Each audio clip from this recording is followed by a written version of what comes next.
Olá, pessoal. Hoje eu queria continuar, então, aquela nossa série sobre correção de erros farmacotécnicos, que a gente iniciou falando, então, sobre erros sistemáticos, aqueles erros que ocorrem sempre, né, de uma forma frequente e sempre da mesma forma, né? Então, a gente mostrou que a construção de uma regra de três, ela tem alguns requisitos que são importantes, que se você não fizer ela da forma correta, você vai errar, né, na resolução dos exercícios. E hoje eu queria, então, conversar um pouquinho com vocês sobre erros relacionados a pomadas, tá? Então, eu vou subir aqui uma apresentação que eu preparei para vocês, onde a gente vai estar, então, abordando, né, essa questão, então, do preparo, né, das pomadas, da identificação do tipo de pomada. Lembra que pomada é um nome genérico, que representa vários tipos de preparações. Um gel é uma pomada, uma pasta é uma pomada, uma emulsão pode ser uma pomada, né? Uma dispersão, né, de um princípio ativo num meio semissólido, como a vaselina, por exemplo, é uma pomada também. Lembra que a farmacopeia norte-americana classifica as pomadas em 5 grandes grupos, né? Pomadas oleaginosas ou oleosas, né? Pomadas de absorção, aquelas que geralmente contêm lanolina, que é um recipiente capaz de absorver água e solúvel na fase oleosa também, né? Pomadas que são emulsivas, que podem ser emulsões água em óleo ou óleo em água, né? E pomadas totalmente hidrofílicas, aquelas pomadas preparadas, então, com polietileno-glicol, ou aquelas preparações preparadas com géis hidrofílicos, né? Então, vamos pegar aqui um exemplo, né, dessas formulações e vamos classificar essas pomadas em relação aos recipientes utilizados, né? Então, vejam aqui na preparação A, na fórmula A, tá? A gente tem lá ureia, ácido esteárico, estearato de sódio, tá? Conservante, que pode ser um parabeno, por exemplo, vai depender da característica da preparação, tá? E a água purificada. Percebam que nessa formulação a gente tem um componente graxo, que é o ácido esteárico, tá? A gente tem um princípio ativo, né, de característica hidratante, né, que é a ureia, né? E a gente tem um componente que é um tensoativo, que é o estearato de sódio. Tá?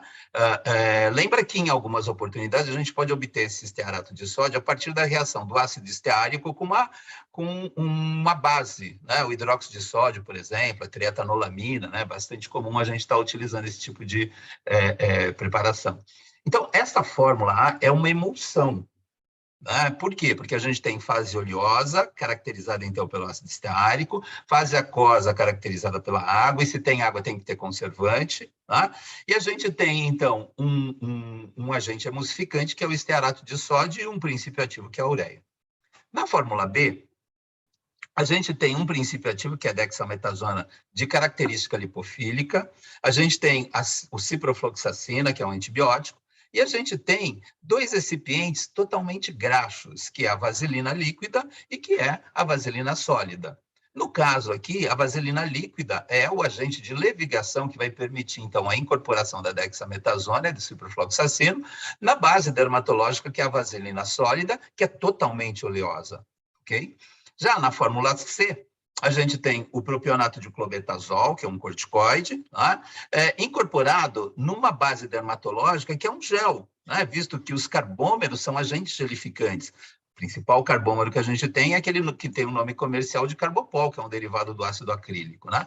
Como ele é dispersível em água, a gente tem que adicionar o conservante. Lembra que o carbopol, né, ele é extremamente ácido, né, então em meio aquoso ele vai apresentar um pH muito ácido, e que a gente vai ter que adicionar um agente alcalinizante para neutralizar essa acidez do derivado do ácido acrílico, né, e para dar, então, consistência, para aumentar a viscosidade da preparação. Então, essa preparação, a fórmula C, é uma preparação totalmente hidrofílica.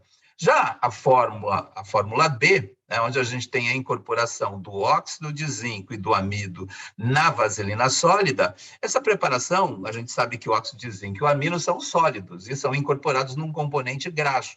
Então, o que caracteriza uma forma farmacêutica ou uma pomada, também chamada de pasta, né? Então, a pasta tem que ter pelo menos 20% de componentes insolúveis dispersos numa base dermatológica. Então, na fórmula A, a gente tem uma emulsão, na fórmula B, a gente tem uma preparação oleosa, uma pomada propriamente dita. Na fórmula C, a gente tem um gel, né? E na fórmula B, a gente tem uma pasta. Né? Se eu der, né, um exercício com a fórmula B e com a fórmula D, solicitando para vocês me responderem qual é o agente emulsificante, né, a resposta é nenhum, porque nem na fórmula B, nem na fórmula D, né, a gente tem um agente emulsificante, muito menos na fórmula C. Né? Agora, na fórmula A, a gente tem um agente emulsificante, porque ela é uma emulsão, caracterizada, então, pelo estearato de sódio. Uma outra pergunta que pode ocorrer é qual a técnica de preparação desses produtos? Então, a fórmula A, nós vamos preparar essa formulação, formando, então, a emulsão. Então, lembra que a técnica de preparo de emulsão, geralmente, é utilizada em laboratório de farmacotécnica. A gente incorpora num becker os componentes de fase oleosa, num outro becker os componentes de fase aquosa, aquece até 70, 80 graus no máximo para fundir os componentes de fase oleosa, no caso aqui o ácido esteárico, e para solubilizar os componentes da fase aquosa, no caso aqui o conservante, o estearato de sódio, né?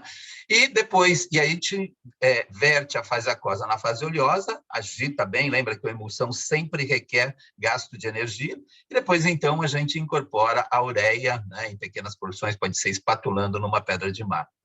Na fórmula B, a gente vai, então, fundir a vaselina sólida, aquecendo no máximo 70 graus, e depois de aquecer a vaselina sólida, nós vamos, então, dispersar a dexametasona e o ciprofloxacino na vaselina líquida e vamos, então, incorporar a vaselina sólida, ou podemos fazer também a frio, incorporando a dexametasona, ciprofloxacina na vaselina líquida, que é o nosso agente levigante, e depois, por espatulação, incorporar os componentes na vaselina sólida, que é a nossa base dermatológica totalmente graxa.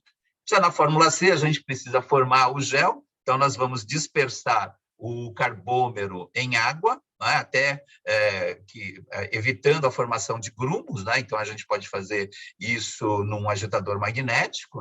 Depois a gente vai formar, adicionar o agente alcalinizante, que pode ser trietanolamina, pode ser uma solução de hidróxido de sódio, para formar o gel, e depois, então, nós vamos, com um pouco de água, dispersar o clobetasol e incorporar por espatulação no gel. Já a fórmula D, como a gente tem dois componentes sólidos, nós vamos, então, incorporando-os aos poucos, utilizando uma pequena quantidade de agente de levigação, que pode ser a vaselina líquida, e incorporar, então, na vaselina sólida. Ok? Então, essas são as características de pomadas, de algumas pomadas, que a gente pode ter que preparar num laboratório de farmacotécnica, e a gente aproveitou aqui para fazer uma discussão sobre esses diferentes tipos de pomada. Eu espero que vocês possam ter aproveitado essas informações, e até o nosso próximo encontro. Gostaria de, se você gostou desse vídeo, dá um like aí no vídeo, e se você gostou mesmo, assina o canal, assim você vai ajudar outras pessoas a ampliar a visualização desse vídeo e ajudar outras pessoas que possam ter as mesmas dúvidas em relação à farmacotécnica de produtos farmacêuticos. Ok? Obrigado e até o nosso próximo encontro.